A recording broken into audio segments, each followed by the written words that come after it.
अभी समय है ना? हाँ। तो ये फ्रेश हो सकते हैं? हाँ, ठीक। जाकर आराम करो बेटी। जया तुम इसके साथ जाओ। आप बैठिए ना। चलो बेटा। हेलो, हाँ मैं समीर बोल रहा हूँ। हाँ बोलिए। अब बोर्ड मीटिंग किस लिए? मुझे 1 घंटे का टाइम दीजिए, मैं आपके 50 करोड़ वापस कर दूंगा। आप यहाँ किस लिए आए हैं? पैसों के लिए आप अपने बेटे को नीलाम कर रहे हो। मैं सब जानता हूँ। बिजनेस में लगाए पैसे जब आपके पार्टनर्स ने वापस मांगे तो आप मजबूर हो गए सर।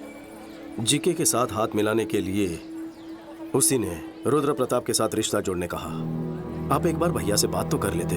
इतनी बड़ी रकम चुकाना राजा राम के बस की बात नहीं है। 50 करोड़ हैं। अब तो समझ गए ना, मेरी समस्या आप लोग हल नहीं कर पाएंगे। मुहूर्त का समय हो चुका है, आप जाइए। भाग्य में लिखा कोई नहीं डाल सकता।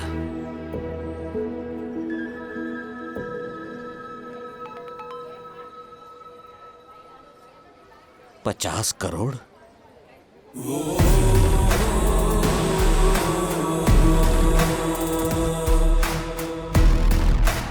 बेटा 50 करोड़ की अमाउंट? सर पैसे अकाउंट में आ चुके हैं, मजबूरी खत्म हो चुकी है। अब आप क्या करना चाहते हैं? जजमान मुहूर्त निकल रहा है, दोनों को बुलाइए। पैसे तो आ गए हैं, अंदर रुद्र प्रताप से। वो मुझ पर छोड़ दीजिए। अब सब तैयारियां जल्दी जल्दी करनी है, वक्त बहुत कम है। क्या चाहिए तुम्हें? एक छोटा सा लाइव शो दिखाना है मुझे। अभी समय नहीं है मेरे पास। जेल में तसल्ली से देख लेना।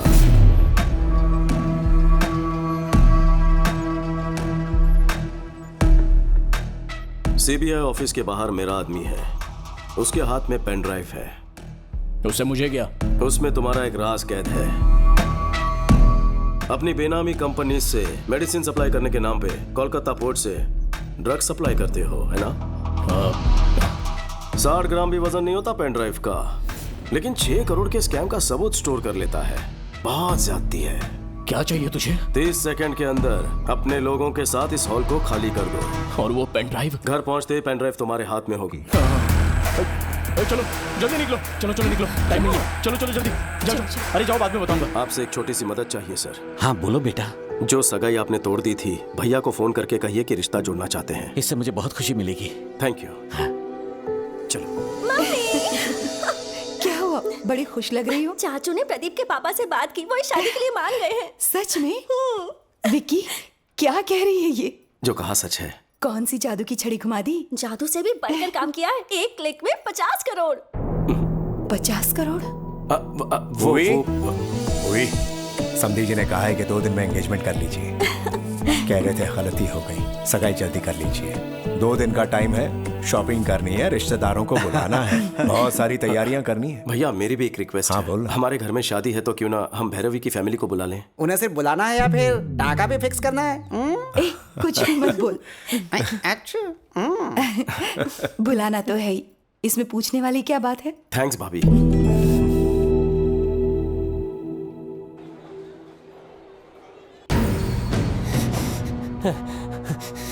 ए, क्या हुआ? बॉस, वायलिन बॉक्स वाली गन गायब है। इधर मत देखो बॉस, गलत हाथ में ना पड़ जाए। पट्टी क्यों बांधी? मैं आपके बर्थडे के लिए एक सरप्राइज गिफ्ट लाया हूँ। देख के शौक हो जाओगे। क्यों रे?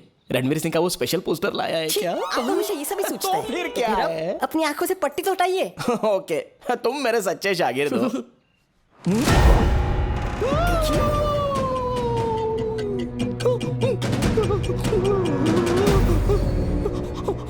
शर्मा गए? हक्के बक्के हो गए क्या? बजाओ भाई। मेरा थरथराना आपको शर्माना लगता है? अरे संगीत विशारद होना है। फिंगरप्रिंट छप गए तो कोई मेरी बजा देगा। फिंगरप्रिंट से डर रहे हो? ये गन या तलवार है क्या? देखिए, आपके सवाल में जवाब छुपा हुआ है अंतर्यामी जी। हाथ लगाऊंगा तो जन्मदिन मरणदिन बन जाएगा मेरा, मुझे माफ कर दो। अरे गुरुजी, ये बजाना तो आपके बचपन का सपना है ना? अरे सपने गए दुनिया के खेत में, चुपना। ये तो विकी जी की पर्सनल वायलिन है, so know playing without his permission, so it's unethical. Vicky को मैं कह दूंगा। ए पुरुषोत्तम, वायलिन निकाल कर इसे दो। बॉस, अगर गन निकाली तो भांडा फूट जाएगा बॉस। कुछ तो करो बॉस। नहीं नहीं, पास मत आना प्लीज, पास मत आना, वहीं रुक जाओ। पास मत आना, नहीं नहीं नहीं, पास मत आना, पास मत आना।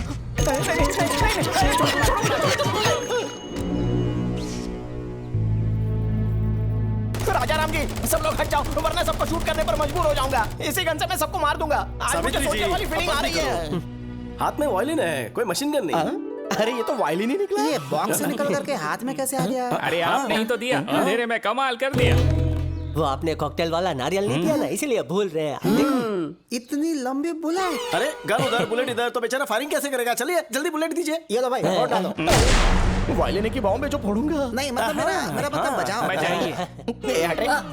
साथ मिलके बजाएं क्या? तुम बजाओ तो सही, मैं सुर मिला दूंगा। Don't worry. वाह, इस सुर संगम में तो बहुत मजा आएगा। आज रात रोमांस बजाऊंगा। अरे सुनो यार, अभी तक शुरू भी नहीं हुआ बेचारा। अरे बजाने के बाद भी यही बोलेंगे ना। सुनिए ना, बजाने का मन कर रहा है। शॉट से बजाइए।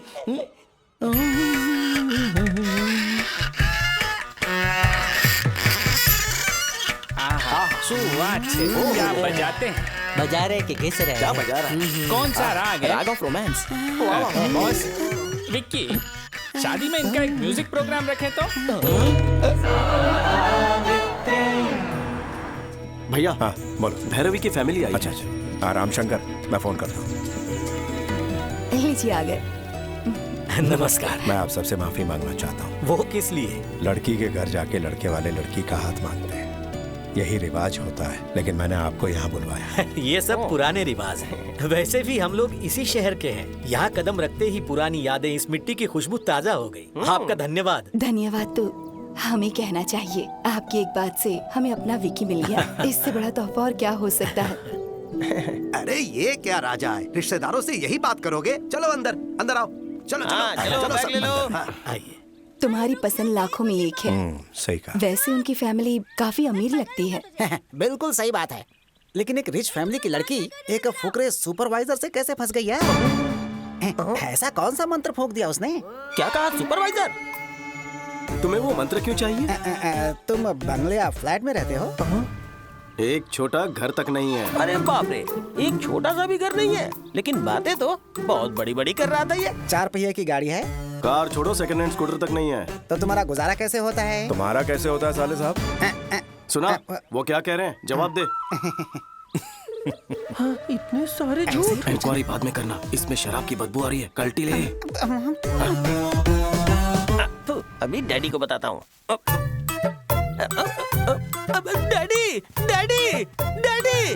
भैया मैं अभी आता हूँ। डैडी, ये जो विकी है ना, जो खुद को सुपरवाइजर बताता है, साफ साफ झूठ बोल रहा है। अच्छा, बोल रहा था कि छोटा भी घर नहीं उसके पास। सच कह रहा हूँ। हाँ? उसकी सारी बातें झूठी हैं, आपको पता भी नहीं चला।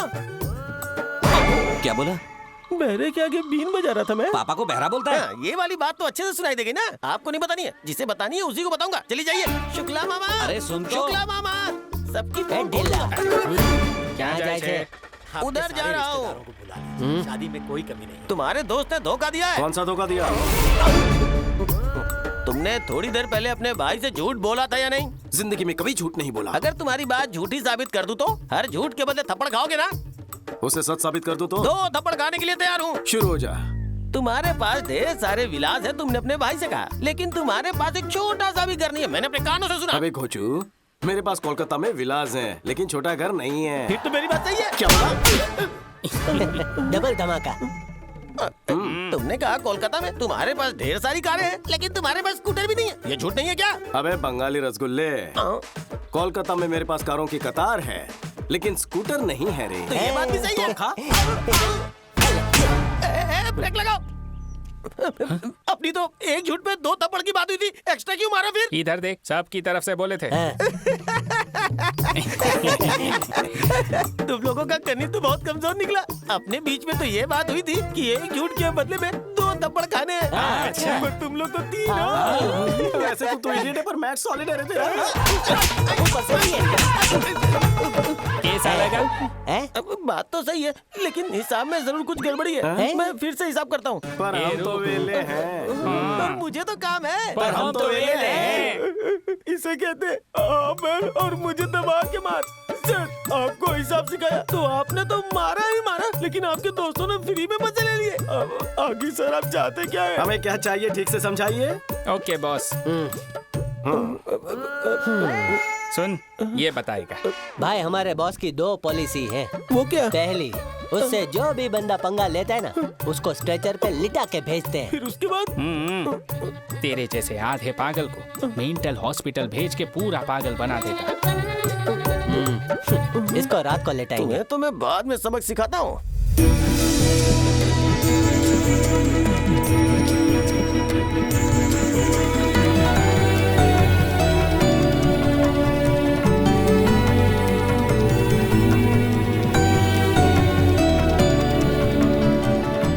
लीजिए ना प्लीज। राजा राम जी, जितना सोचा था उससे कहीं ज्यादा भले और नेक इंसान है आप। हमारी भैरवी के लिए आपसे अच्छा घर ढूंढने से भी नहीं मिलता।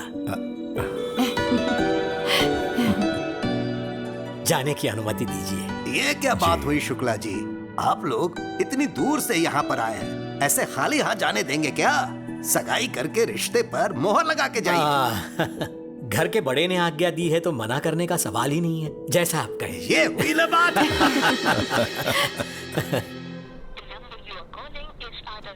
ये रविंद्र फोन क्यों नहीं उठा रहा? दामाद जी, एक नए शहर में किसी नए आदमी के बारे में पता लगाने में टाइम तो लगता ही है।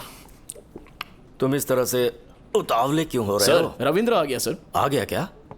क्यों रविंद्र बहुत जल्दी लौटा है? सर, कोलकाता में हर कोई उसका नाम जानता है। क्या कहा? यहाँ तक कि उसका एड्रेस भी सबको पता है। वो वहाँ बहुत फेमस है।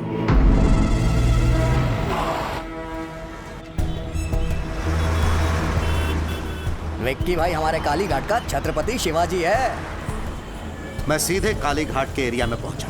वहाँ उसके बिजनेस पार्टनर गुप्ता से भी मिला। उन्होंने मुझे घर लिया, खुद को जर्नलिस्ट बताया, तब जाके मुझे छोड़ा। तब उसकी पूरी कहानी मुझे पता लगी कि कब और कैसे वो वहाँ विक्की से विक्की भाई बना। काली घाट हमारा है, कई पीढ़ियों से यहाँ रह रहे हैं, इसे छोड़कर नहीं जाएंगे। सेठ जी, आप करोड़ों का आलीशान होटल बना रहे हैं, कोई होटल घर से बढ़कर नहीं हो सकता। स्टे ऑर्डर मिलने के बाद भी रोज हमें धमकाने के लिए आ जाते हैं। तुम्हें कोर्ट के ऑर्डर पे भरोसा है और मुझे मुखर्जी दादा पे भरोसा है।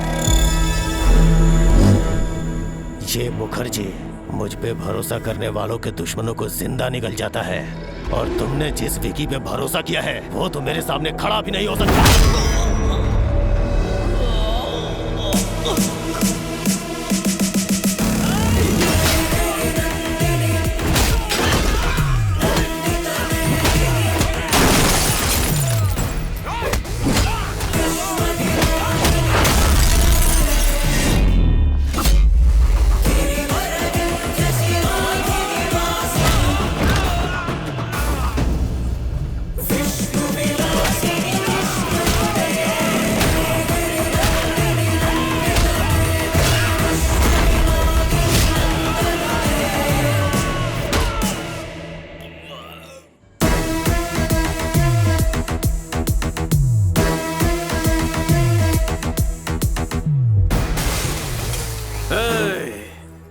आइंदा कभी एरिया में कदम रखा तो जाते वक्त पैरों पे नहीं बैसाखी पे जाएगा।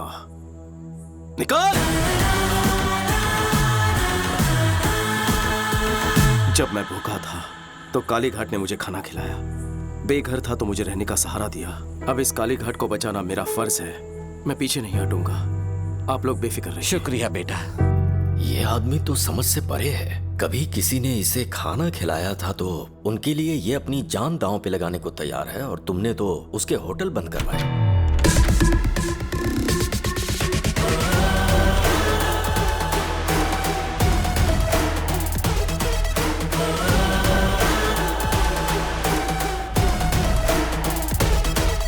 क्यों रविंद्र, घर ढूंढने में ज्यादा तकलीफ तो नहीं हुई? बाय द वे, मेरी इंफॉर्मेशन निकलवाना रविंद्र को मौत के मुंह में डालेगा। इन्हें कोलकाता से वापस हैदराबाद जिंदा लौटाने में सिर्फ एक ही इंसान का हाथ है, मेरा।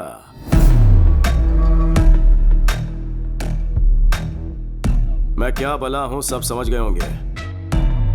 जीके जीतने का जुनून तो सब में होता है, लेकिन दूसरों की भलाई के लिए जीने वाले लोग तो दुनिया में बहुत कम होते हैं। जैसे कि मेरा भाई, कोई उनके चेहरे से मुस्कुराहट छीन ले तो मुझे तकलीफ होती है। बचपन में तेरे ससुर ने कुछ ज्यादा ही उंगली की थी हमारे साथ, और अब तू पंगे ले रहा है।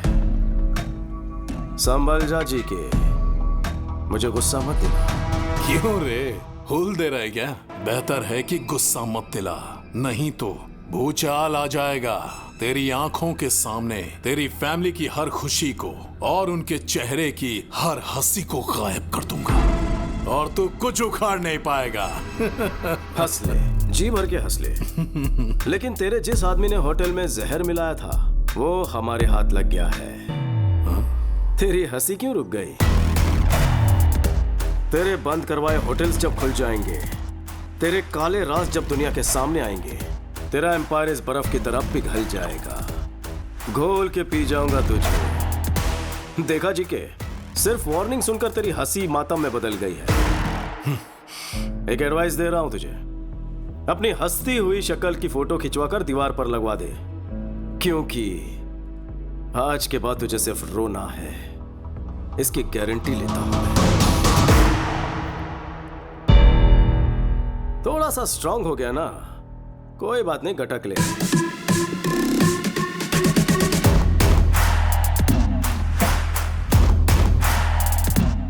याद रखना, दुश्मनी ली है भैया से, लेकिन सामना होगा मुझसे। All the best.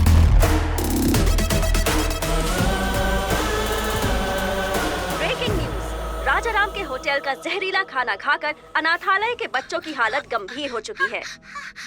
अगर बच्चों को कुछ हो गया तो राजाराम को जेल जाना पड़ेगा। सुखी भवा होटल के स्थायी तौर पर बंद होने की संभावना है। सिस्टर, ऑक्सीजन लेवल बढ़ाओ। क्यों डॉक्टर? Okay sir. इतना टाइम हो गया तो भी ये रिकवर क्यों नहीं हो रहा है? खाने में कौन सा पॉइजन था और उसमें कौन कौन से केमिकल्स थे ये पता नहीं चल पा रहा, इसलिए हम ठीक से ट्रीटमेंट नहीं कर पा रहे। कुछ बच्चे तो रिस्पॉन्ड कर रहे हैं, लेकिन कुछ बच्चों की हालत बहुत नाजुक है। बट एनीवे, दिल्ली से कुछ स्पेशलिस्ट बुला लिए हैं हमने। Let's hope for the best. Doctor, सब स्पेशलिस्ट को बुलवाए, जितना खर्च होगा मैं बेयर करूंगा। आपका दिल बहुत बड़ा है, हम अपनी तरफ से पूरी कोशिश करेंगे। Thank you doctor. चिंता मत करिए। Thank you.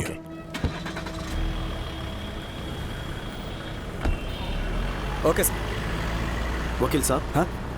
अरे अरे, भैया तो अभी अभी निकल गए। इसीलिए तो मैं आया हूँ,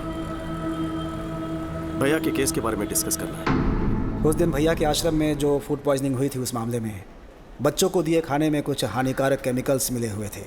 फूड इंस्पेक्टर ने केस किया था। किसी ने मिलाया होगा, इसलिए फूड पॉइजनिंग हुई। क्या पुलिस को इस केस में एक भी सुराग नहीं मिला? जीके ने इन्वेस्टिगेशन को ठीक तरीके से होने नहीं दिया। इस षड्यंत्र को किसने अंजाम दिया पता लग जाएगा, सच्चाई अपने आप सामने आ जाएगी। भैया को निर्दोष साबित करना और जीके को दोषी। एक और रास्ता है। कौन सा रास्ता? ये कौन है? ये जीके की फूड कंपनी में बतौर साइंटिस्ट काम करता था। नाम है महेश। वहाँ हो रहे मिलावट के बारे में और हेल्थ प्रॉब्लम्स को लेकर काफ़ी रिसर्च है उसकी। जीके फूड्स खराब है। जब भैया ने यह बयान दिया तब ये महेश भैया से मिला था। जीके पर आपने जो भी आरोप लगाए हैं वो सब सही हैं सर। एक्चुअली वो चाइना से अडल्ट्रेटेड प्रोडक्ट्स लाकर बिना अप्रूवल के ही मार्केट में बेच रहे हैं। चिप्स में अच्छे ऑयल के बदले पामोलिन ऑयल इस्तेमाल कर रहे हैं, जिससे कैंसर होने का बहुत बड़ा रिस्क है। चाइनीज सॉल्ट के बदले अजीनोमोटो यूज कर रहे हैं, जिससे छोटे बच्चों में और बड़ों में भी ब्रेन सेल्स डैमेज होने का खतरा है, जिससे दिमाग ठीक से फंक्शन नहीं कर पाता। कई समय से मैं जीके के सारे प्रोडक्ट्स पर एक रिपोर्ट तैयार कर रहा हूँ। लैब रिपोर्ट तैयार होते ही मैं खुद ही आपसे आकर मिल लूंगा, लेकिन तब तक मेरा फोन स्विच ऑफ रहेगा, क्योंकि जीके के लोग मेरा फोन टैप कर सकते हैं सर। सही समय पर मैं आपसे जरूर कांटेक्ट करूंगा। उसके बाद उसे कांटेक्ट नहीं हो पाया। हमने उसे हर जगह ढूंढा, लेकिन उसका कहीं पता नहीं चला। मुझे ऐसा लग रहा है कि वो किसी तरह से जीके के हाथ लग गया होगा। नहीं सर, खाने में जहर मिलाने वाला और ये साइंटिस्ट महेश दोनों जीके के लिए खतरा है। वो दोनों जिंदा है तभी जीके अभी तक भैया का पीछा कर रहा है।